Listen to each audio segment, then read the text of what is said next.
نحمده ونصلي على رسوله الكريم اما بعد فاعوذ بالله من الشيطان الرجيم بسم الله الرحمن الرحيم رب اشرح لي صدري ويسر لي امري واحلل عقدة من لساني يفقهوا قولي واجعل لي وزيرا من اهلي امين یا رب العالمین۔ پچھلے 4 سیشنز جو ہم نے کیے ہیں اس ٹاپک کے اوپر، اس کا ایک طرح سے ہم کنکلوژن آج جو ہے وہ کریں گے۔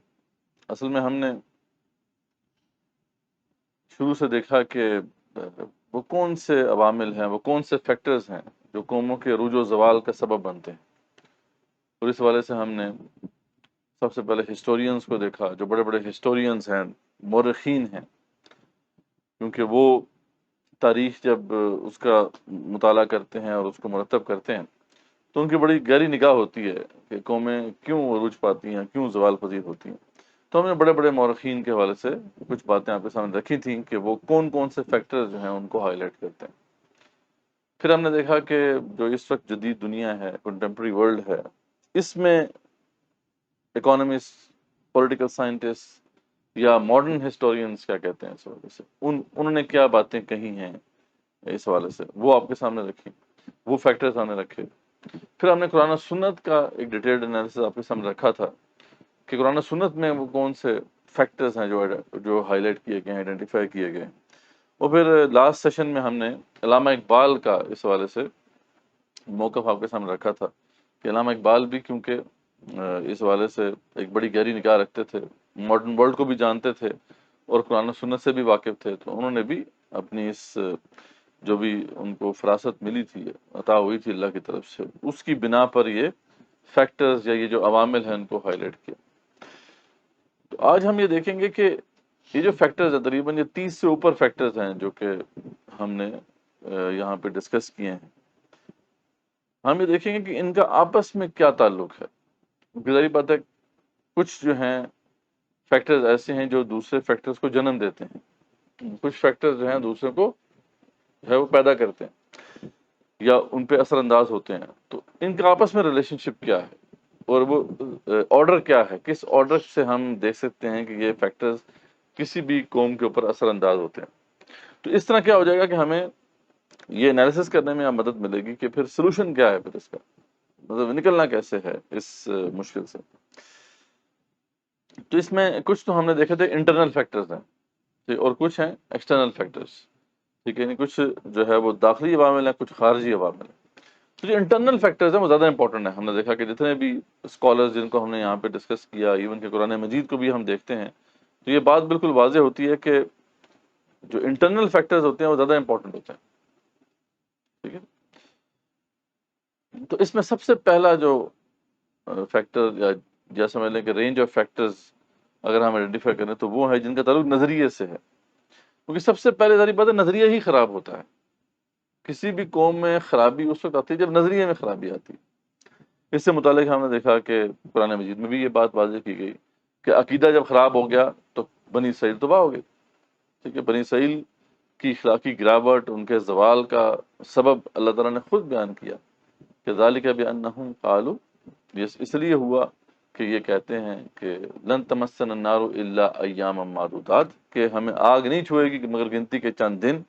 اس عقیدے نے، اس باطل عقیدے نے آخرت سے متعلق جو ان کا عقیدہ بن گیا تھا، اس نے ان کا بیڑا غرق کر دیا، ان کے کرداروں کو تباہ کر کے رکھ دیا، اور وہ قوم جو ہے زوال سے دوچار ہو گئی۔ اچھا، پھر ہم نے دیکھا کہ علامہ اقبال نے اس بات کو واضح کیا کہ فکری غلامی اور شکست خوردگی بہت بڑا فیکٹر ہوتا ہے۔ سچ بات ہے، فکری غلامی اس وقت ہوتی ہے جب آپ اپنے نظریے کو چھوڑ دیں۔ اس لیے اس طرح اقبال نے کہا کہ اپنی اصل کو چھوڑ دیتی ہے جو قوم، پھر وہ زیادہ دیر تک پھر نہیں رہ سکتی۔ لائٹ بند کر دی ہے تو وہ لائٹ بند کر دیا۔ تو اپنی اصل کو جو چھوڑ دے گی قوم، اصل اس کی بنیاد جس کے اوپر اس قوم کو کھڑا کیا گیا ہے وہ کیا ہوتا ہے؟ وہ نظریہ ہی ہوتا ہے نا۔ اپنے نظریے کو جب چھوڑ دے گی تو ظاہر بات ہے پھر اسے دوسروں کا غلام بننا پڑے گا، دوسروں کی فکری غلامی قبول کرنی پڑے گی۔ تو یہ سارے جو ہے نا فیکٹرز ایک طرح سے ایک دوسرے سے لنکڈ ہیں، اور ان کا تعلق آئیڈیالوجی سے ہے، نظریے سے ہے۔ تو پہلے جو ہے نظریہ خراب ہوتا ہے، ٹھیک ہے، اس کے بعد پھر کچھ اور چیزیں جو ہیں وہ جنم لیتی ہیں۔ اب وہ کیا چیزیں ہیں؟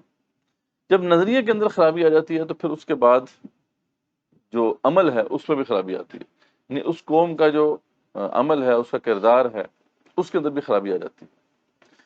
اچھا، وہ کون سی خرابیاں آتی ہیں؟ ہم نے دیکھا کہ وہ قوم جو ہے پھر وہ روایت پرستی کے پیچھے لگ جائے گی، وہ انٹلیکٹ کو چھوڑ دے گی۔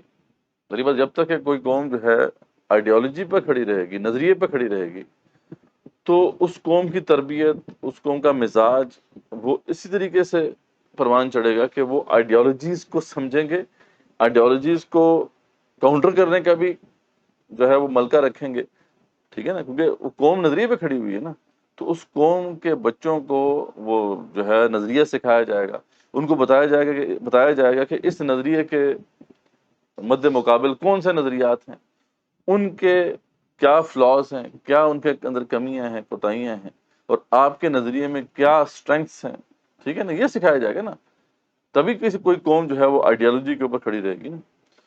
تو جب اس طرح کا مزاج ہوگا قوم کا، تو ظاہر بات ہے وہ قوم جو ہے وہ انٹلیکٹ کو فوقیت دے گی، وہ آنکھیں بند کر کے پیچھے چلنا جو ہے اس قوم کا مزاج نہیں ہوگا۔ تو جب تک کہ قوم اپنی آئیڈیالوجی پر رہتی ہے، اس وقت تک اس کے اندر یہ رویہ بھی برقرار رہتا ہے کہ وہ انٹلیکٹ کا استعمال کرتی ہے، ٹھیک ہے، اور وہ توہمات کے پیچھے نہیں چلتی، وہ روایت پرستی نہیں کرتی، وہ جو ہے تقدس کو جو ہے بنیاد نہیں بناتی لیڈرشپ کا، ٹھیک ہے۔ تو جب نظریہ امپورٹنٹ نہیں رہتا تو پھر ڈیفینیٹلی اور چیزیں جو ہیں پھر امپورٹنٹ ہو جاتی ہیں، اور انسان کے لیے انٹلیکچوئل انکوائری جو ہے یا عقل کا استعمال جو ہے وہ کوئی ضروری نہیں ٹھہرتا۔ تو ظاہر بات ہے پھر اس کے اندر پھر روایت پرستی آئے گی، اور پھر وہ تقدس کا ماحول پیدا ہوگا، جس میں جو بھی اپنی ایک شوبدہ دکھا کر اپنے تقدس کو اسٹیبلش کر لے گا، قوم اس کے پیچھے چل پڑے گی، اور سوچنا جب بند ہو جائے گا تو پھر روایت کے اوپر چلنا پڑے گا، انسان جو ہے اس کے اوپر چل کے برباد ہو جائے گا۔ تو یہ قوم جو ہے جب اپنے نظریے کو چھوڑتی ہے تو پھر یہ مسائل پیدا ہوتے ہیں، ٹھیک ہے۔ سب سے پہلے کہ اس کے اندر انٹلیکچوئل انکوائری ختم ہو جاتی ہے، اور اس کے نتیجے میں پھر جو ہے اس کے اندر اور بڑی خرابیاں پیدا ہوتی ہیں، جن کا ذکر ابھی ہم دیکھیں گے۔ فار ایگزامپل، اب جب نظریہ امپورٹنٹ نہیں رہا، روایت پرستی میں چل گئے، تو اب اس قوم کے اندر جو اہل لوگ ہیں وہ اب قیادت میں نہیں رہ سکتے، ٹھیک ہے۔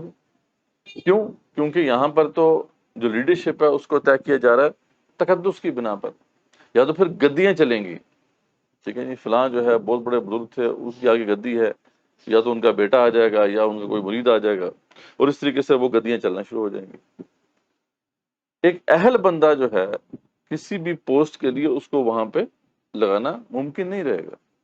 تو وہ جو آگے جو فیکٹرز ہم نے پڑھے تھے کہ جو امانتیں ہیں وہ نااہل لوگوں کو دے دی جائیں، یعنی جو کی پوزیشنز ہیں وہ نااہل لوگوں کے پاس چلی جائیں گی، یا پھر آگے قرآن مجید میں یہ بات آئی تھی کہ عیاش لوگوں کی قیادت شروع ہو جائے گی، کیونکہ جب نااہل لوگ اوپر آ جائیں گے، ان کے ہاتھ میں پیسے آئیں گے تو وہ پھر عیاشیاں کریں گے، وہ ان پیسوں کو لوگوں کی فلاح و بہبود کے لیے تو استعمال نہیں کریں گے، انہیں تو عیاشیاں کرنی ہیں، پھر عیاشی کا سلسلہ شروع ہو جائے گا۔ ان عیاش لوگوں کے ہاتھ میں جب حکومت آ جائے گی تو پھر وہی پتہ ہے، زوال تو ایک لازمی بات ہے کہ زوال تو پھر ہونا ہی ہے، سامنے آنا ہی ہے۔ اچھا، پھر اسی طریقے سے جیسے ابن خلدون نے کہا تھا کہ سیاسی قیادت نااہل ہو جاتی ہے، کمزور ہو جاتی ہے، یا پھر وہ جو وائی نیشنز فیل کے اندر وہ بات ہوئی تھی کہ پھر انسٹیٹیوشنز بھی ایکسٹریکٹیو انسٹیٹیوشنز بن جاتی ہیں، وہ ایسے ادارے بن جاتے ہیں کہ جن کے اندر کوئی میرٹ نہیں ہوتا، وہ ادارے چند ایلیٹ کے مفاد کے لیے کام کر رہے ہوتے ہیں، ٹھیک ہے۔ تو دیکھیں نا چیزیں کہاں سے شروع ہوئی، مسئلہ تو عقیدے کا تھا، نظریے کا تھا، وہ خراب ہوا، اس سے جو ہے رویہ مزاج جو ہے قوم کا تبدیل ہوا، اس سے کیا ہوا کہ آگے لیڈرشپ جو ہے وہ نااہل آنا شروع ہو گئی۔ اس طریقے سے یہ بھی نظریے کی خرابی ہے نا، کہ جس کی وجہ سے جو قوم کا فرد ہے وہ اپنی ذمہ داری ادا کرنا چھوڑ دیتا ہے، جو ذمہ داری اس کو ادا کرنی چاہیے کہ حکومت کو یا حکمرانوں کو جو ہے اکاؤنٹیبل ٹھہراؤ، ان کا محاسبہ کرو۔ قرآن مجید میں تو ہمیں یہ باقاعدہ طور پہ بتایا گیا نا کہ یہ آپ کی ذمہ داریوں میں سے ہے کہ امر بالمعروف اور نہی عن المنکر، یہ ذمہ داری آپ کو ادا کرنی۔ اس طریقے سے جو محاسبہ ہے، اکاؤنٹیبلٹی ہے لیڈرشپ کی،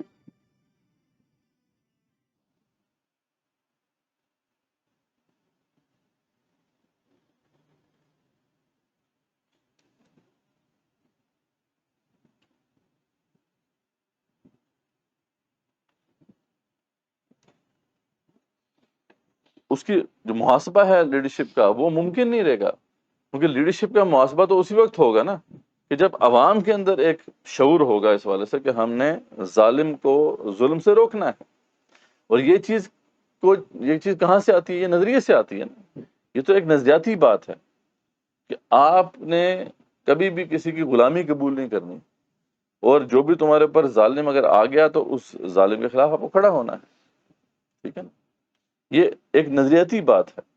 لیکن جب قوم کے اندر یہ نظریہ پھیلا دیا جائے کہ جو بھی حاکم تمہارے اوپر آ جائے تم نے اس کی اطاعت کرنی،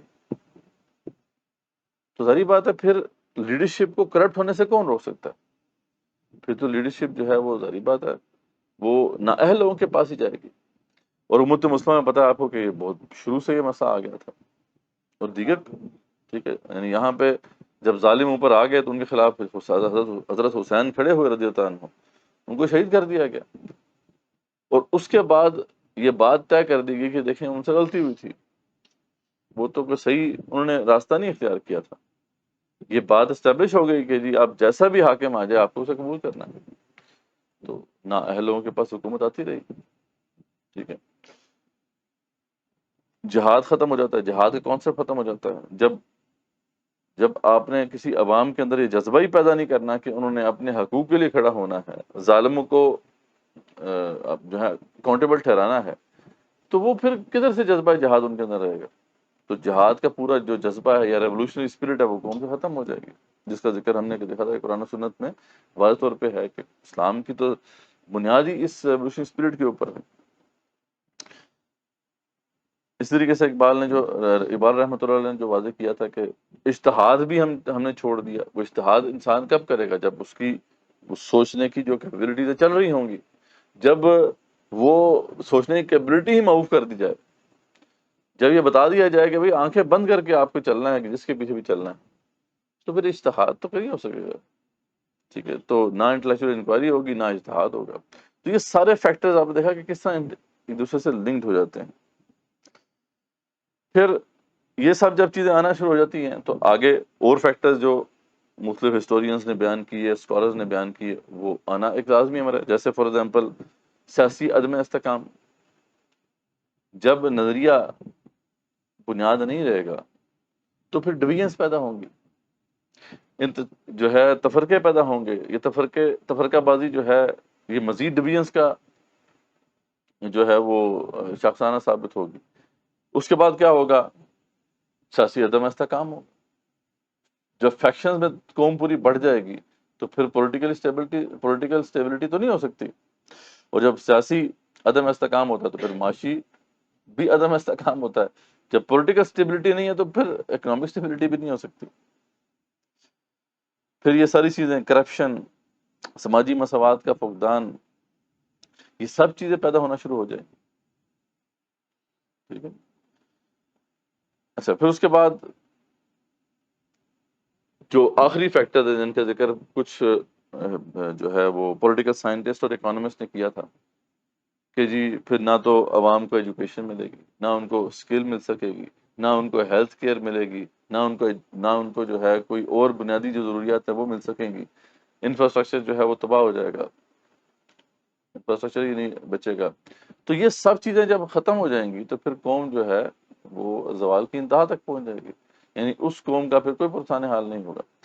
تو آپ نے دیکھا کہ یہ جو فیکٹرز ہیں، یہ انٹرنل فیکٹرز کا ہم نے جو ذکر کیا یہاں پر، یہ کس طریقے سے ایک دوسرے پہ ڈیپینڈنٹ ہیں.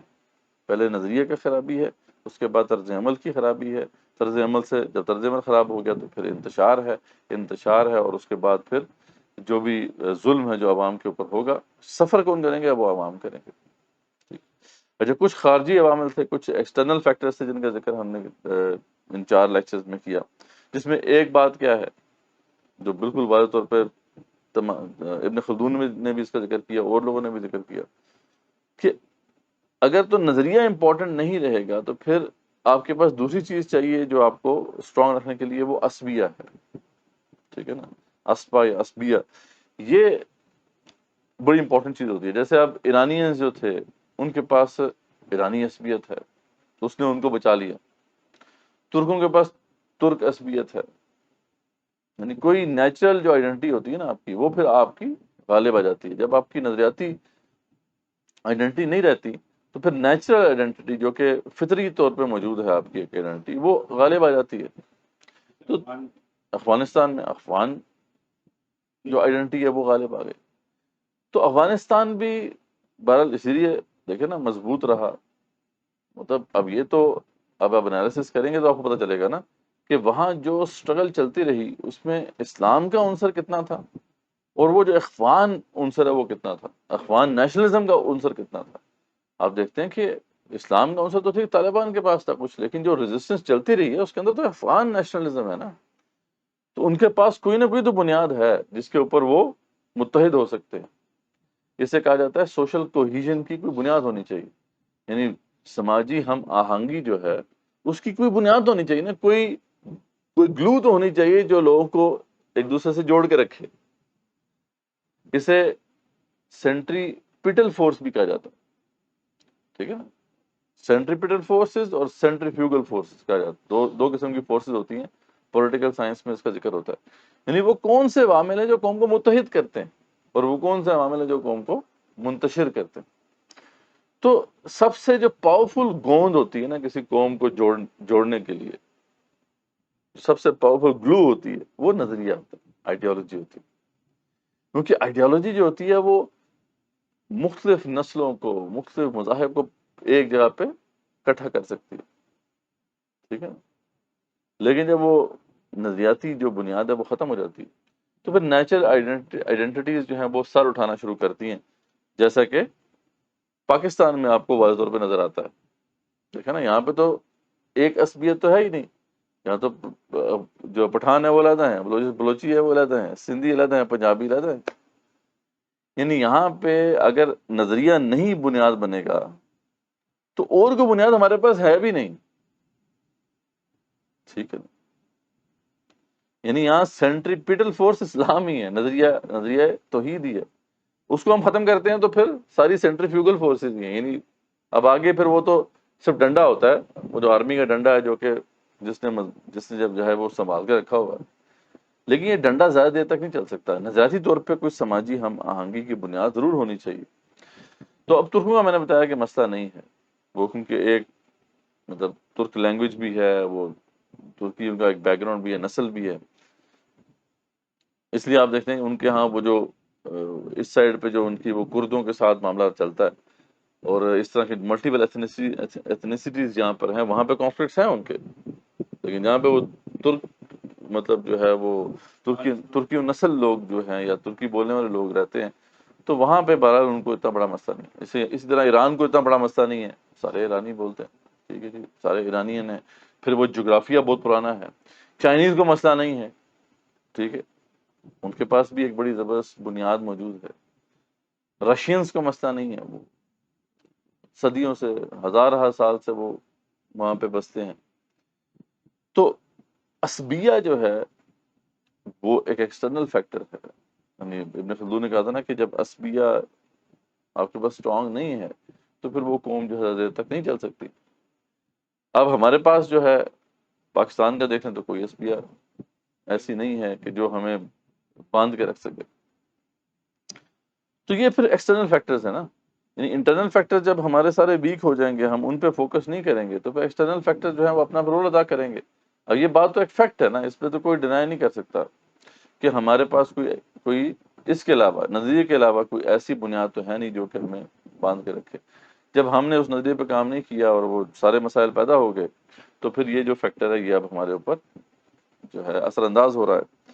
اس طریقے سے سائیکل آف ہسٹری ہے ایکسٹرنل فیکٹر، یعنی یہ تو اللہ تعالیٰ کا اصول ہے، ہر عروج کو زوال آنا ہے، تو وہ یہ جو سائیکل آف ہسٹری ہے، یہ جو چکی چل رہی ہے تاریخ کی، اس کے اندر تو ہر کسی نے آنا ہے اور پسنا ہے۔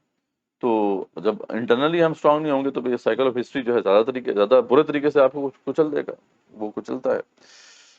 پھر جیسے ہم نے دیکھا تھا کہ وبا کا پھیل جانا، کوئی وبا پھیل گئی ہے، کوئی عالمی حالات خراب ہو گئے ہیں کہ عالمی معاشی حالات فرض عمل خراب ہو رہے ہیں، یا کوئی بیرونی بڑی طاقتیں جو ہیں آپس میں لڑ پڑی ہیں، ٹھیک ہے، یا پھر یہ ہے کہ وہ بیرونی طاقتیں جو ہیں وہ آپ کے اوپر حملہ آور ہو گئی ہیں، یا آپ کے اوپر انہوں نے اثر ڈالنا شروع کر دیا ہے، تو یہ سارے ایکسٹرنل فیکٹرز جو ہیں پھر کیا ہوتا ہے کہ وہ زیادہ برے طریقے سے پھر آپ کے اوپر اثر انداز ہوتے ہیں۔ اگر آپ انٹرنلی اسٹرانگ ہیں تو پھر ظاہر بات ہے آپ ان فیکٹرز کے ساتھ جو ہے نمبر آزما ہو سکتے ہیں، یعنی آپ ان کو جو ہے کاؤنٹر کر سکتے ہیں۔ لیکن اگر انٹرنلی یہ سارے معاملات آپ نے نہیں صحیح طرح رکھے ہوئے، اپنے آپ کا جو ہاؤس ہے وہ ان آرڈر نہیں ہے، تو پھر یہ ایکسٹرنل فیکٹر جو ہے وہ بہت برے طریقے سے آپ کے اوپر جو ہے وہ اثر انداز ہوں گے۔ اور یہی معاملہ ہمارے ساتھ جیسے کہ آپ دیکھ رہے ہیں کہ ہو رہا ہے، اب عالمی معاشی حالات جو ہیں وہ خراب ہو رہے ہیں، اس کا بہت بڑا امپیکٹ جو ہے وہ ہمارے اوپر پڑ رہا ہے۔ اس طریقے سے کانفلکٹ جو ہے، جو لڑائی ہو رہی ہے اس وقت گلوبل پاورز کی، اس کے اندر ہم پس رہے ہیں۔ تو یہ سارا جو معاملہ ہے نا، یہ بھی ہمارے اوپر اثر انداز ہوتا ہے جب ہمارے انٹرنل فیکٹر جو ہیں وہ ان آرڈر نہیں ہوتے۔ تو یہ جو آپ نے دیکھا سیکوینس کہ کس طریقے سے یہ جو فیکٹرز ہیں یہ ایک دوسرے سے انٹر لنکڈ ہیں، اس کو دیکھنے کے بعد آپ کسی بھی قوم کے جو ہے نا، کسی بھی قوم کے زوال کا ایک انالیسس آپ کر سکتے ہیں، چاہے وہ امت مسلمہ کو آپ دیکھ لیں، ٹھیک ہے، چاہے وہ پاکستانی قوم کو دیکھ لیں، یا کسی بھی قوم کو آپ نے دیکھنا ہے، سب سے پہلے چیز آپ یہ دیکھیں گے کہ نظریے میں کیا خرابی پیدا ہوئی۔ ٹھیک ہے، جب نظریے میں خرابی پیدا ہوئی تو ڈیفینیٹلی اس کے بعد طرز عمل، بیہیویئر قوم کا وہ تبدیل ہونا شروع ہو گیا۔ جب طرز عمل چینج ہو گیا، بیہیویئر چینج ہو گیا، تو اس کے بعد پھر آپس میں نفرتیں پیدا ہو گئیں، انتشار پیدا ہو گیا، ڈویژنس پیدا ہونا شروع ہو گئیں، اور پھر جو ہے قیادت نااہل لوگوں کے پاس جانا شروع ہو گئی، اور ان کی اکاؤنٹیبلٹی جو ہے وہ ہونا بند ہو گئی۔ آہستہ آہستہ کیا ہوا کہ بس یہ جو عیاش لوگ ہیں یہ حکومت میں رہ گئے، انہوں نے برے طریقے سے جو ہے جو بھی قوم کے وسائل ہیں ان کو استعمال کیا اپنی عیاشیوں میں، اور جو لوگوں کے حقوق تھے، ان کی جو ضرورتیں تھیں وہ پوری نہ ہو سکیں، تو پھر آہستہ آہستہ قوم جو ہے وہ بالکل زوال کی انتہا جو ہے وہ اتھا گہرائیوں تک پہنچ گئی۔ تو یہ سارے جو اس طریقے سے جو ہے ایک سیکوینس آپ کے سامنے آتا ہے۔ ہمیں جو نظریہ دیا گیا تھا وہ توحید کا نظریہ تھا۔ وہ نظریہ کتنا اسٹرانگ تھا کہ آپ نے دیکھا کہ وہ عربین جو سوسائٹی جو کہ اتنی زیادہ نفرتیں تھی ان کے اندر، ٹرائبل ڈیوائڈ تھی، اور بڑی شدید قسم کی ٹرائبل ڈیوائڈ تھی، اس کو کس طریقے سے اس نے متحد کیا؟ نظریہ ہی تھا نا۔ اس نظریہ توحید نے کیسے ان کو آپس میں جو ہے بھائی بھائی بنا دیا، جبکہ وہ لوگ جو ہے ایک دوسرے کا کے خون کے پیاسے تھے۔ وہاں تو پانی پلانے پہ جھگڑا ہوتا تھا، وہاں گھوڑا دوڑانے پہ جو ہے کوئی گھوڑ دوڑ ہوئی تو اس میں ایک سوار جیت گیا تو لڑائی ہوگی جناب، وہ کئی سال جو ہے، کئی ڈیکیڈز اس لڑائی میں چلتے رہتے تھے۔ وہاں پانی پلانے کے اوپر جو ہے جھگڑا ہو جاتا تھا، اور وہ کئی سال چلتا تھا۔ تو اس طرح کی ڈویژن جو تھی جس سوسائٹی میں، اس کو متحد کس چیز نے کیا؟ وہ ایک نظریہ تھا جسے نظریہ توحید ہم کہتے ہیں۔ اس لیے جب تک کہ وہ نظریہ توحید رہا تو ہم دیکھتے ہیں کہ پوری دنیا میں اسلام بڑی تیزی سے پھیلا، اور اسلامک امپائر جو ہے وہ وجود میں آئی۔ لیکن جب یہ نظریہ ماند پڑنا شروع ہوا، اور زیادہ دیر نہیں گزری تھی، ہم دیکھتے ہیں کہ 70-80 سال جب گزرے ہیں، بنو امیہ کے دور کے اندر ہی یہ خرابیاں پیدا ہونا شروع ہو گئی تھی کہ جب یہ نظریہ جو ہے اس کی امپورٹنس کم ہو گئی تھی، اور اس میں رکھنا جب سب سے پہلے پڑا وہ یہیں سے پڑا تھا کہ جب یہ بات واضح کر دی گئی کہ اب مسلمانوں کے پاس ایسا اسٹرانگ نظریہ تو نہیں ہے کہ اتنی بڑی امپائر کو ہم چلا سکیں، اس لیے اب جو عربی عصبیت ہے اس کو جو ہے ہمیں اب استعمال کرنا پڑے گا۔ مطلب حضرت امیر معاویہ التنو جو تھے، ان کا یہی اشتہار تھا نا کہ بنو امیہ کیونکہ ایک بڑا قبیلہ ہے، اور وہ اگر بیک پہ نہیں ہوگا تو اتنی بڑی امپائر کو ہم نہیں سنبھال سکیں گے، کیونکہ اب ڈویژنس بہت ہو چکی ہیں آپس میں، بہت زیادہ جو ہے وہ لڑائیاں ہو چکی ہیں۔ کیونکہ یہ جو سارا معاملہ ہوا حضرت عثمان غنی رضی اللہ عنہ کے زمانے کے بعد، کہ جب آپس میں لڑائیاں ہوئیں اور جنگ جمل جنگ صفین ہوئی، تو اب ظاہری بات ہے وہ جو نظریہ تھا اس پہ تو اب رکھنے پڑے، صحابہ کی تلواریں آپس میں ٹکرائیں۔ جب یہ چیز ہوئی تو امیر معاویہ نے اتحاد کیا کہ اب ان کے بعد جو ہے ان کا بیٹا اب وہ منصب خلاف جو مسئلہ خلافت ہے اس کے اوپر وہ براجمان ہوگا. حالانکہ یہ بات ان کی غلط تھی، ان کا غلط اجتہاد تھا، جو کہ ان کو مشورہ بھی کئی صحابہ نے دیا تھا، لیکن یہ غلط بات تھی. لیکن یہ ہے کہ یہ چیز ہو گئی، اور اس کے بعد سے ملوکیت کی بنیاد پڑ گئی. اب ظاہری بات ہے جب ملوکیت کی بنیاد پڑ گئی تو اب اس میں تو یہ ایک فطری بات تھی کہ اہل لوگ جو ہیں ان کا آنا مشکل ہوگا. اب وہ اتفاق سے کوئی نیک آ گیا تو ٹھیک ہے، اس ہیرارکی کے اندر اتفاق سے کوئی نیک بندہ آ گیا، نیک حاکم آ گیا تو ٹھیک ہے، نہیں تو پھر یہ ہے کہ وہی نااہل لوگ جو ہیں ان کی حکومت ہوگی. یہاں پہ دوسری چیز جو ہے نظریاتی جو خرابی پیدا ہوئی وہ یہ کہ حاکم اگر ظالم آ جائے تو آپ نے اس کے خلاف کچھ نہیں کرنا. دوسری بڑی خرابی تھی، یہ نظریاتی خرابی تھی. حالانکہ حضرت حسین نے کھڑے ہو کے دکھا دیا، شہید ہو کے دکھا دیا کہ اصل دین یہی ہے کہ ہم کسی بھی ظالم کو قبول نہیں کریں گے یہاں پر. لیکن یہ ہے کہ یہ بات کے آنے والوں نے کہا کہ نہیں، حضرت حسین سے تو غلطی ہوئی تھی حضرت.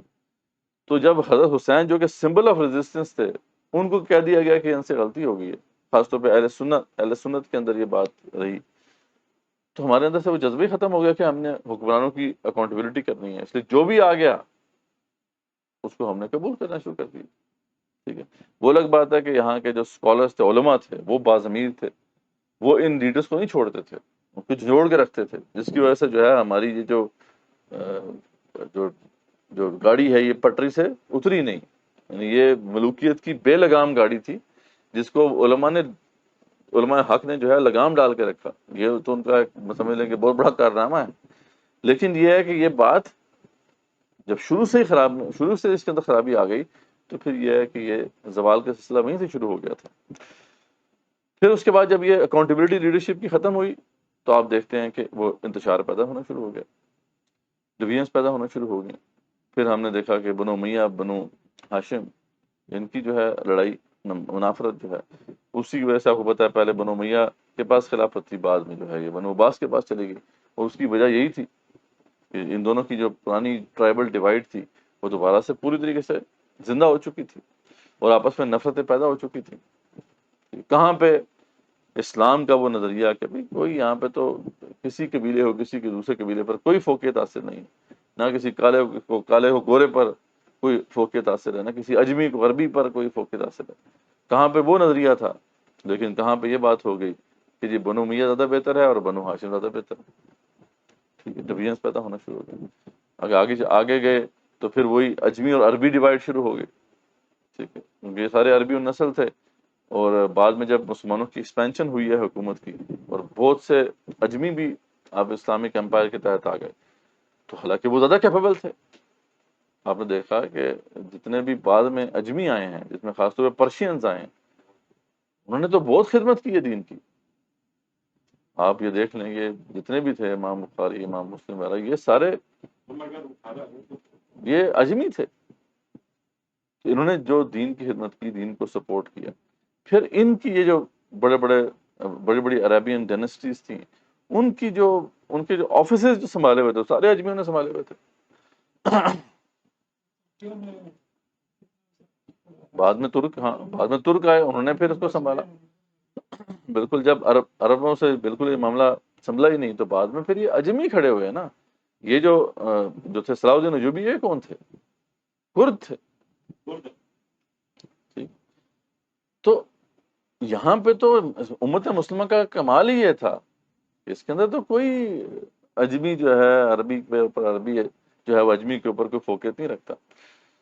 لیکن یہ ہے کہ یہاں پہ ایک وہ چیز پیدا ہو گئی تھی کہ یعنی ہم جو ہے عربی ہیں اور ہم ان سے بہتر ہیں، اور اسی نے برباد کی. آپ دیکھیں کہ جو پیک ہے ہماری گولڈن ایج ہے اسلام کی، جو ہم عباسد کیلیفیٹ جو ہے، جس میں جو خلیفہ تھے جو یہ دو ہارون رشید اور مامون رشید جو تھے، ان کا زمانہ کہا جاتا ہے نا کہ پیک ہے مسلمانوں کی سویلائزیشن کی، اسلامک سویلائزیشن کا ایک طرح سے عروج ہے. اب اس میں اگر آپ دیکھیں کہ جتنے بھی ٹاپ آپ کے اسکالرس تھے وہ سارے اجمی تھے.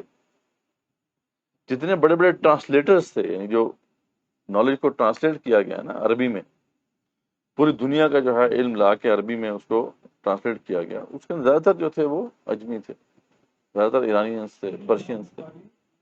یہ بھی سارے اجمی تھے، ٹھیک ہے.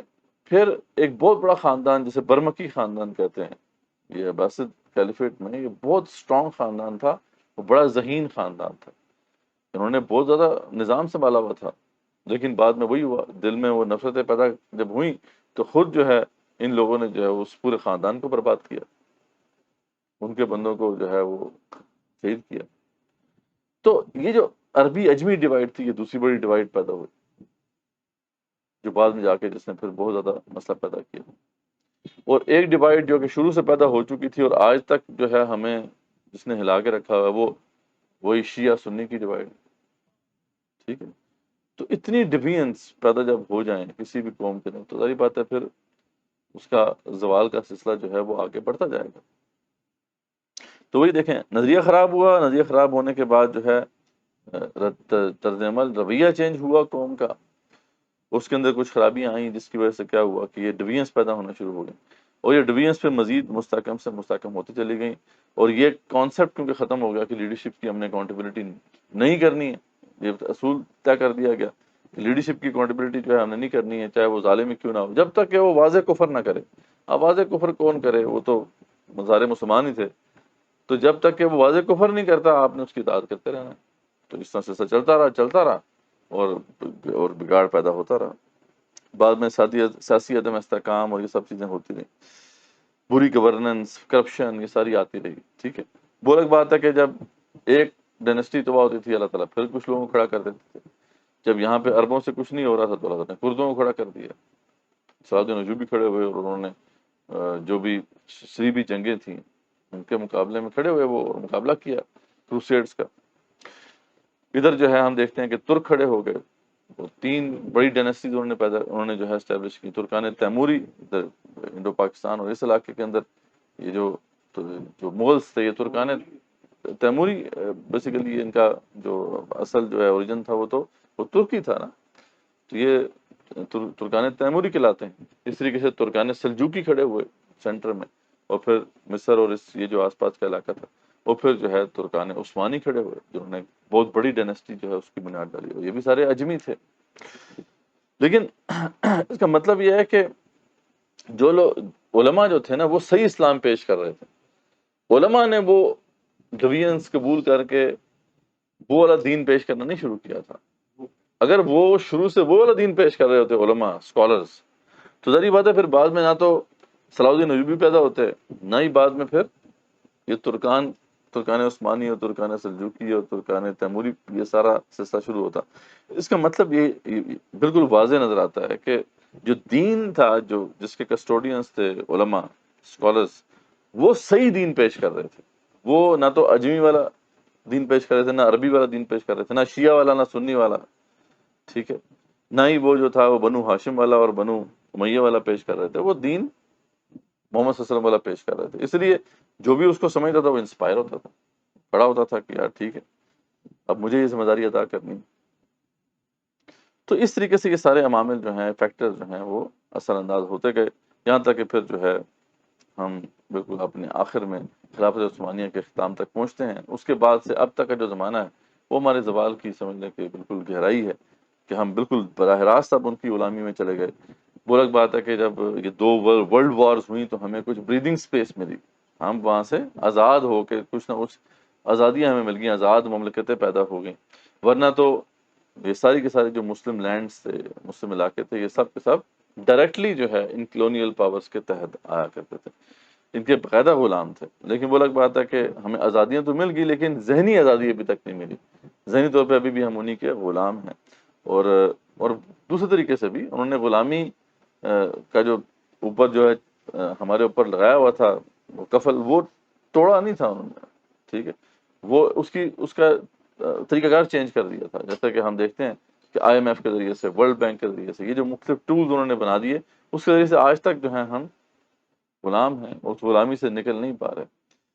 تو یہ ہم امت مسلمہ کا انالیسس کر لیں. اچھا، پاکستان کا اگر آپ دیکھتے ہیں، اس کا اگر انالیسس کرتے ہیں آپ کو، تو اس میں بھی آپ کو یہ واضح نظر آتا ہے، ٹھیک ہے جی. ہمارا اوریجن کیا تھا؟ وہ ایک نظریے کے اوپر کھڑا کیا تھا ہم نے اس ملک کو. نظریہ کیا تھا؟ دو قومی نظریہ. ہم نے کہا تھا بھی ہم ایک سیپریٹ قوم ہے ہندوؤں سے، ٹھیک ہے. اور ہم جو ہیں اس لیے اپنے لیے ایک سیپریٹ ہوم لینڈ چاہتے ہیں، ایک سیپریٹ علاقہ چاہتے ہیں۔ یہ ہمارا نظریہ تھا، اور اس میں ہم نے یہ بات شروع سے طے کر دی تھی کہ ہم یہاں پر جو ہے اسلام کے احکامات نافذ کریں گے، ٹھیک ہے۔ علامہ اقبال کا ہی خواب تھا، جنہوں نے خود الہ آباد میں یہ واضح کر دیا تھا کہ یہ ایک ڈیسٹنی ہے، یہ تو ایک ایسی بات ہے جو ہونے والی ہے، یہ لکھا جا چکا ہے۔ یہ جو ویسٹ پاکستان انہوں نے دیکھا تھا نا، ایسٹ پاکستان کا تو خواب انہوں نے دیکھا بھی نہیں تھا، یہ تو ایڈیشنلی ہمیں مل گیا۔ ویسٹ پاکستان کا ہی خواب دیکھا تھا انہوں نے کہا تھا کہ یہ خطہ جو ہے ہمیں مل جائے گا، اور ہمیں پھر موقع مل جائے گا کہ وہ جو دور ملوکیت میں جو صحیح اسلام تھا، اس کے چہرے پر جو بدنما داغ لگ گئے، اس کو ہم دھو کر اسلام کا صحیح چہرہ لوگوں کے سامنے پیش کر سکیں، ٹھیک ہے نا؟ تو یہ ہم نے وعدے کیے تھے اللہ تعالیٰ سے۔ اس کے بعد پھر پاکستان بنا، ہم نے نعرہ بھی یہ لگایا، پاکستان کا مطلب کیا ہے؟ لا الہ الا اللہ، ٹھیک ہے۔ تو پاکستان جو ہے وہ ایک نظریاتی مملکت کے طور پہ سامنے ہے، ٹھیک ہے۔ دنیا میں دو ہی نظریاتی مملکتیں ہیں، باقی سب جو مملکتیں ہیں وہ نظریے کے اوپر نہیں ہیں، وہ اپنی ایتھنیسٹی کی بنیاد پر ہیں، وہ قومیتوں کی بنیاد پر ہیں۔ صرف دو ہی ایسی اسٹیٹس اس وقت جو ہے ماڈرن اسٹیٹس موجود ہیں، ایک پاکستان ہے اور دوسرا اسرائیل، ٹھیک۔ تو ہم نے یہ بنایا، جب تک کہ وہ نظریہ ہمارے سامنے رہا تو ٹھیک تھے ہم، لیکن یہ کہ ہم نے نظریے کو چھوڑ دیا۔ جب نظریہ ہم نے چھوڑ دیا تو پھر یہ ساری خرابی آنا شروع ہو گئی، ٹھیک ہے۔ پھر وہ جو ہمارے اندر جو ڈفرینسز تھے وہ سامنے آنا شروع ہو گئے۔ پھر ہمارے اندر جو دوسرا پہلو تھا وہ تو شروع سے ہی صحیح معنوں میں نہیں ہمارے اندر آیا تھا، کہ صحیح اسلام جو ہے وہ تو سب کانٹیننٹ کے اندر ویسے بھی نہیں پہنچ پایا تھا، وہ شروع سے خراب ہو گیا تھا۔ یہاں پہ تو جو اسلام کا ورژن تھا وہ صوفی ورژن تھا، اور صوفی ورژن جو ہے اسلام کا، اس کے اندر حکمرانوں کی اکاؤنٹیبلٹی تو ہے ہی نہیں، اس میں تو آپ کو اس دنیا سے کوئی سروکار ہی نہیں ہے۔ تو ہمارے ہاں زیادہ تر جو عوام کے اندر ایک جذبہ رہا وہ یہی رہا کہ ہم نے اطاعت کرنی ہے۔ علامہ اقبال نے اس پہ بہت زیادہ پھر اشعار کہیں کہ ہمارا مزاج جو ہے وہ ہے ہی یہ، ٹھیک ہے، ہم حکمرانوں کے خلاف کھڑے نہیں ہوتے۔ تو یہ تو سلسلہ کیونکہ شروع سے ہی ہمارے اندر ایک خرابی تھی، نظریاتی خرابی تھی، جس کی وجہ سے ہم کھڑے نہیں ہوئے کبھی، نہ حاکم کے خلاف ہم نے کھڑے ہونا ہے، نہ ان کی اکاؤنٹیبلٹی کرنی ہے۔ تو ظاہر بات ہے جب حکمرانوں کو ہم نہیں چیک رکھیں گے ان کے اوپر، تو پھر وہ تو کرپٹ ہوتے جائیں گے، اور جو چند لوگ ہیں، ایلیٹ ہے، اشرافی ہے، وہ پورے ملک کے جو بھی وسائل ہیں ان کے اوپر قبضہ جما لے گی۔ تو یہ کہ ابھی تک تو آپ دیکھ رہے ہیں کہ چند خاندان جو ہیں انہوں نے پورے ملک کے اوپر قبضہ جمایا ہوا ہے۔ وہ الگ بات ہے کہ اس کے اندر جو ہے کوئی جذبہ پیدا ہوتا رہا، بیچ میں کچھ ایسے لیڈرز پیدا ہوتے رہے، کچھ ہمت بندائی انہوں نے کہ بھی کھڑے ہو اپنے حقوق کے لیے، لیکن وہ بہت شارٹ لیوڈ جو ہے یہ میموریز ہیں ہماری۔ زیادہ تر تو ایسا ہی ہے کہ بس اوپر جو آ گیا وہ ہم نے اسے قبول کر لیا، ٹھیک۔ تو یہ خرابی شروع سے تھی، تو ہمارا پھر کیا بننا تھا؟ اس لیے شروع سے ہی ہمارے اندر گڑبڑ پیدا ہو گئی تھی۔ ہم نے آگے جو ہے پھر کیسے چلنا تھا؟ آگے تو بس سمجھ لیں کہ ٹوٹا پھوٹا چلتا رہا، امریکن ایڈ آ گئی، اس کے تحت جو ہے کچھ پیسے مل گئے، ہم نے کام چلا دیا۔ یہ جو بڑا کانفلکٹ تھا کولڈ وار کا، اس سے ہمیں کچھ فائدہ یہ ہو گیا کہ ہم نے امریکہ کا ساتھ دے دیا رشینز کے خلاف، تو کچھ وہاں سے ڈالر آ گئے تو وہ چلتا رہا۔ ہم نے اپنے طور پہ ایک قوم بننے کی کوشش تو کی نہیں شروع سے، وہ تو ہم نے قوم بنا تھا نظریے کی بنیاد پر، اور تو ہمارے پاس کوئی راستہ تھا نہیں، ورنہ تو پھر یہ 4 حصوں میں تو ڈویژن اس کی ایک فطری ڈویژن اسے ہونے سے کوئی بھی نہیں روک سکتا۔ لیکن بہرحال ایک جذبہ جو تھا، جو کہ سمجھ لیں کہ ہمیں چلاتا رہا، وہ یہ تھا کہ جو ہندو ہے ایک بڑا تھریٹ ہے، ہندوستان میں جو ہندو ہے وہ ایک بہت بڑا تھریٹ ہے، اس کے خلاف ہمیں بہرحال متحد ہو کے رہنا ہے۔ اس لیے ہم نے اپنی آرمی کو اسٹرانگ رکھا اور وسائل ان کو دیتے رہے۔ آرمی ہماری کافی اسٹرانگ ہوتی گئی اور ملٹری آرسنل ہمارا ڈیولپ ہوتا گیا، تو آج اسی کی زور کے اوپر جو ہے یہ ملک بس ایک طرح سے قائم و دائم ہے۔ باقی تو اللہ تعالیٰ کا ہی فضل ہے، لیکن یہ ہے کہ دنیاوی اگر عوامل دیکھیں، دنیاوی اگر اسباب دیکھیں، تو اس میں فوج کا ایک سمجھ لیں کہ ایک ہولڈ ہے، ورنہ کوئی ایسا کوئی نظریہ نہیں اب رہا کہ جو ہمیں گلوبنائز کرے، جو ہمیں جو ہے وہ اکٹھا کر کے رکھے۔ ہم نے کیونکہ اس پہ کبھی کام ہی نہیں کیا، ایون دو کے بعد میں ہم نے ایک آئین بھی بنا لیا، اس آئین کو بھی ہم نے اسلامی بنیادوں پہ کھڑا کیا۔ اس کی پہلی شق ہی ہمیں یہ رکھی، اس کے پریمبل میں یہ لکھ دیا کہ حاکمیت جو مطلقہ ہے وہ صرف اللہ تعالیٰ کی، اور ہم صرف اس کے امین ہیں، اور یہاں پہ کوئی قانون جو ہے وہ قرآن و سنت کے منافی نہیں بنے گا، لیکن یہ ہے کہ وہ صرف ایک آئین میں لکھا ہوا ہے، باقی کرنا ہم نے اس کے خلاف ہے اور وہ کرتے رہے ہیں ہم، ٹھیک ہے۔ تو ظاہر بات ہے قومیں پھر اس طریقے سے تو پھر نہیں عروج پاتی، اس طریقے سے تو پھر وہ اسٹیبلش نہیں ہوتی ہیں۔ تو یہاں پہ تو بس ایک فائر فائٹنگ چل رہی ہے جس کا معاملہ جو ہم دیکھ رہے ہیں۔ تو یہ جو فیکٹرز ہیں، جس طرح ہم نے سیکوینس اس کا یہاں پہ رکھا ہے آپ کے سامنے، یہ آپ کسی بھی قوم کے حوالے سے آپ دیکھ سکتے ہیں کہ ایک انالیسز آپ کے سامنے آ جائے گا کہ کس طریقے سے اگر وہ قوم عروج سے دوچار ہوئی ہے تو آپ دیکھیں گے یہ سارے فیکٹرز جو ہیں اس طریقے سے ایک پازیٹیولی اس کے اوپر اثر انداز ہوئے ہیں، اس کا نظریہ کوئی نہ کوئی ہوگا۔ جیسے آپ ویسٹ کا بھی دیکھ لیں، یعنی آج آپ دیکھتے ہیں کہ جو یورپ ہے وہ ایک طرح سے زوال کی طرف جو ہے وہ گامزن ہے، ویسٹ بھی زوال کی طرف گامزن ہے۔ اس کا بھی سب سے بڑا ریزن یہی ہے کہ پہلے جب وہ عروج پایا انہوں نے تو ان کے پاس ایک نظریہ تھا، انہوں نے اسلام وہ اپنے دین کو تو تج دیا تھا، عیسائیت کو تو چھوڑ دیا تھا، لیکن ایک نظریہ جو کہ جسے وہ کہتے ہیں کہ کیپٹلسٹک یا اسے کہتے ہیں کہ لبرل ڈیموکریٹک کیپٹلزم، یعنی لبرلزم کا نظریہ تھا، اسی کے تحت پھر کیپٹلزم اور جو ہے یہ ڈیموکریسی کا نظریہ تھا۔ تو ان نظریات نے کیا کیا تھا، ان کو ایک وہی گوند فراہم کی تھی، وہ سوشل کوہیجن فراہم کی تھی کہ پورا ویسٹ جو تھا نا وہ ایک پیج پر کھڑا ہوا تھا، ٹھیک ہے۔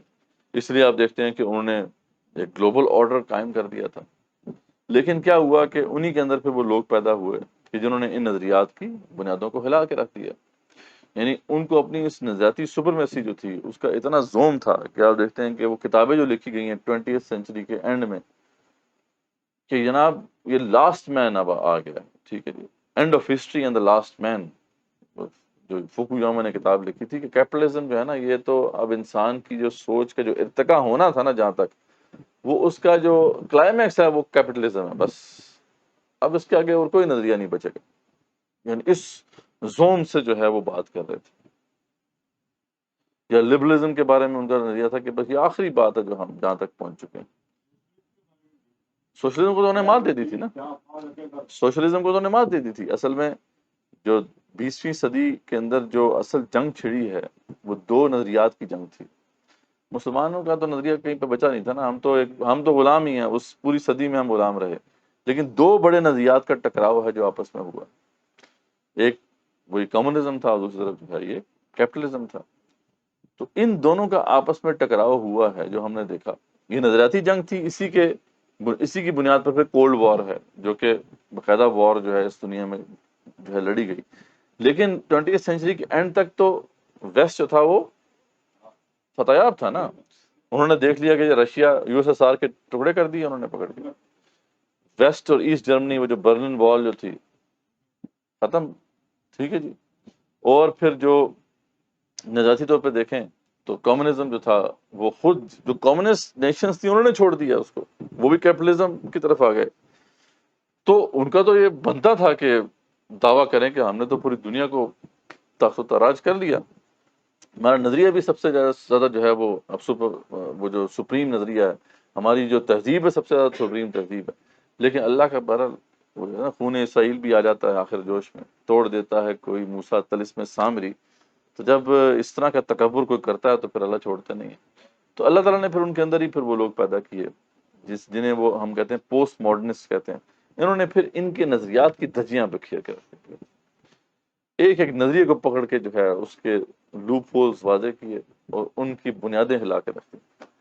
اب جب نظریات جب ٹوٹ گئے، ان کے بڑے نظریات تھے، تو اب ان کے پاس تو اب وہی دیکھیں نا، گوند کیا ہوتی ہے، وہ نظریہ ہوتا ہے۔ جب نظریہ نہیں رہا تو پھر اب کیا ہوا، وہ ایتھنیسٹیز کھڑی ہونی شروع ہو گئی۔ آپ دیکھتے ہیں کہ آج ویسٹ کے اندر جو ہے فار رائٹ، وہ جو ایتھنک اور وہ جو نیشنلسٹ قسم کے لیڈرز ہیں وہ اب سامنے آ رہے ہیں، وہ پاپولر ہوتے جا رہے ہیں۔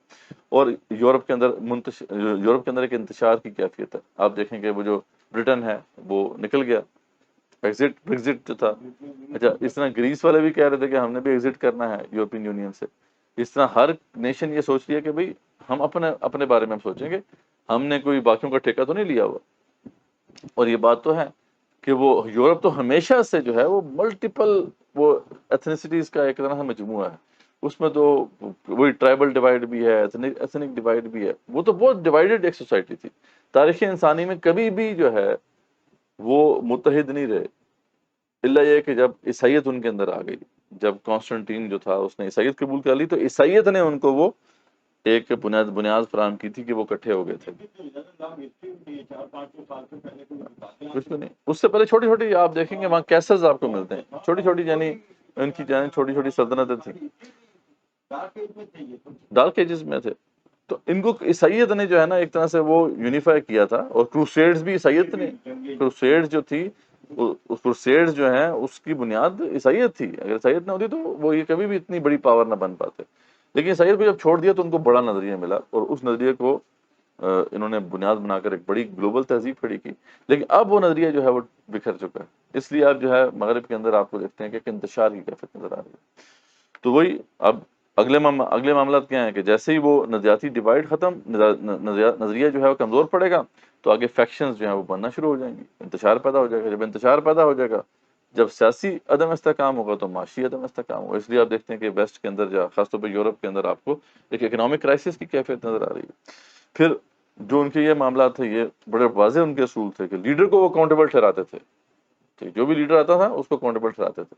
تو یہ مزاج ان کا ابھی تک ہے، ابھی بھی وہ چھوڑتے نہیں اپنے لیڈرز کو، اس لیے ان کا بہت برا حال نہیں ہوا ابھی تک. یعنی اس کو انہوں نے پکڑا ہوا ہے، ہم نے تو اس کو شروع سے ہی چھوڑ دیا، تو انہوں نے اس کو پکڑا ہوا ہے، ابھی تک اس کو اکاؤنٹیبل ٹھہراتے ہیں. پھر ہم نے دیکھا کہ یہ چیزیں کہ جب لیڈر کو وہ اکاؤنٹیبل کرتے ہیں تو اس کا مطلب ہے کہ میرٹ جو ہے اس کو بھی وہ انشور کر پاتے ہیں. وہ الگ بات ہے کہ بہت تیزی سے یہ چیز چینج ہو رہی ہے، کیونکہ جب ان کے پاس وہ جو ایتھنک بنیادوں پر اب لیڈرشپ آ رہی ہے نا، وہ اب یہ نہیں دیکھتی کہ اہل کون ہے. پہلے تو وہ تھے نا لبرلز تھے، لبرلز جب اوپر تھے تو ان کے لیے میٹر نہیں کرتا کہ یار جو کی پوزیشن کے اوپر کسی، اگر انہوں نے دیسی کو بھی بٹھانا ہے تو وہ بٹھا دیں گے. جیسے امریکن سوسائٹی کا جو معاملہ کیا تھا کہ وہاں آپ دیکھتے ہیں کہ انڈین اوریجن کا ہے، لیکن وہ بڑی آرگنائزیشن کا سی او بنا ہوا ہے، وہ بڑا سینیٹر بنا ہوا ہے. ٹھیک ہے، کوئی کالا ہے تو تب بھی وہ پریزیڈنٹ بھی بن سکتا ہے. ٹھیک ہے، کیونکہ میرٹ کو انشور کرنا ضروری تھا. وہ کر رہے تھے، اس وجہ سے دنیا میں اب ان کو ایک اتھارٹی ملی، ایک جو ہے شوکت ملی. لیکن اب معاملہ یہ ہے کہ جب یہ جو فار رائٹ جو ایکٹیوسٹ ہیں یہ جب آگے آ رہے ہیں، فار رائٹ لیڈرشپ جو ہے وہ زیادہ حکومت میں آ رہی ہے، تو وہ تو پھر کبھی بھی قبول نہیں کر سکتے نا کہ کوئی مسلمان آ جائے، کوئی کالا آ جائے، کوئی افریقی آ جائے. ٹھیک ہے، وہ تو کہیں گے بھئی ہم سپریم ریس ہیں، تو ہماری جو ایتھنیسٹی کو جو ہے، جو ہماری ایتھنیسٹی والا ہے وہی سب کی پوزیشن پہ آنا چاہیے. تو بیڑا غرق ہونا شروع ہو جائے گا. جیسے ہی وہ میرٹ کو چھوڑ دیں گے تو بیڑا غرق ہونا شروع ہو جائے گا، اور یہ ہونا شروع ہو گیا آہستہ آہستہ. تو یہ ساری چیزیں پھر اس کے بعد ہونا شروع ہو جاتی ہیں، سارا بگاڑ پھر اس کے بعد جو ہے وہ آنا شروع ہو جاتا ہے. آپس میں لڑیں، بالکل ایسے ہی. کیونکہ ہاں، بالکل کیونکہ اس وقت جو ہے نیشنلزم کا نظریہ جو ہے وہ سامنے بہت بڑا نظریہ بن چکا تھا، تو اس نے پھر ان کو برباد کر دیا. پہلے تو آپس میں ان کی ڈیوائڈ ٹرائبل یا وہ جو ایتھنک ڈیوائڈ تھی ہی، لیکن بعد میں جب انہوں نے کہا جی ہم تو نیشنز ہیں، جیسے بڑی بڑی نیشنز وجود میں آ گئیں، فرانس آ گیا، اٹلی آ گیا، یہ برٹن آ گیا، تو یہ کیونکہ نیشنلزم کا نظریہ تو ہے ہی ڈیوائڈ کرنے والا، تو اسی وجہ سے پھر آپس میں لڑائیاں ہوئی ہیں. اب جب لڑائیاں کر کے تھک گئے، دنیا اچھا خاصا برباد کر دیا انہوں نے سیکنڈ ورلڈ وار کے بعد، تو پھر یہ نظریہ انہوں نے کہا کہ ہم اپناتے ہیں. ہاں، پھر نظریہ انہوں نے اپنایا کہ یار لبرلزم، کیپٹلزم اور ڈیموکریسی، ان کو ہم جو ہے اپنا نظریہ بناتے ہیں، اور اس کی بنیاد پہ ہم ایک دوسرے کے ساتھ جو ہے مل کے اب کام کرتے ہیں. تو آپ کو پتا ہے وہی امریکہ جس نے مطلب وہ تباہ کیا تھا سارا، ٹھیک ہے، اسی نے پھر بعد میں اس کو ری بلڈ کیا. جرمنی کا وہ پتا ہے کہ ری بلڈ کرنے میں امریکہ کا بہت بڑا ہاتھ تھا. تو وہی نظریہ بنیاد بنا دی نا، جو نظریاتی بنیاد ہے وہ ایک ہو گئی ہماری، تو اب ہم ایک دوسرے کو سپورٹ کریں گے. لیکن اب بہرحال دنیا پھر دوبارہ سے جو ہے وہ ڈویژنس کی طرف جا رہی ہے. تو بہرحال یہ ہم نے انالیسس ایک سامنے رکھا کہ جتنے بھی فیکٹرز تقریباً بتایا کہ 30 سے اوپر فیکٹرز ہیں جن کو ہم نے پچھلے 4 لیکچر میں اسٹڈی کیا تھا. آج کے اس لیکچر میں ہم نے دیکھا کہ ان کا آپس میں لنک کیا ہے. ٹھیک ہے، تو کیونکہ بعض فیکٹرز جو ہیں کچھ دوسرے فیکٹرز کو جنم دیتے ہیں. تو اس سیکوینس کو اگر جب ہم سمجھ لیتے ہیں تو پھر ہم اس کو اپلائی کر سکتے ہیں کسی بھی قوم کے اوپر، اور ہم دیکھ سکتے ہیں کہ واقعی یہ فیکٹرز جیسے ہی جو ہے کسی قوم کے اندر آئیں گے تو وہ پھر ان کے اندر جو ہے وہ تبدیلی آنا شروع ہو جائے گی، وہ زوال سے دوچار ہونا شروع ہو جائیں گے۔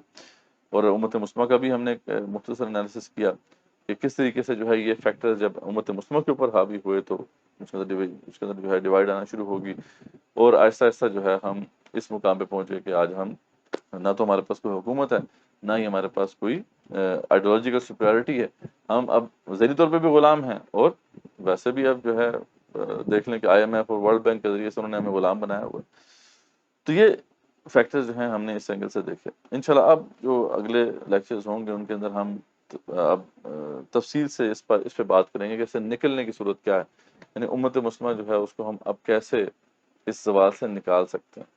تو اس حوالے سے اہم ڈسکشن ہے جو کہ آگے آنے والے لیکچرز میں ہم کریں گے۔ آخر دعوانا الحمدللہ رب العالمین۔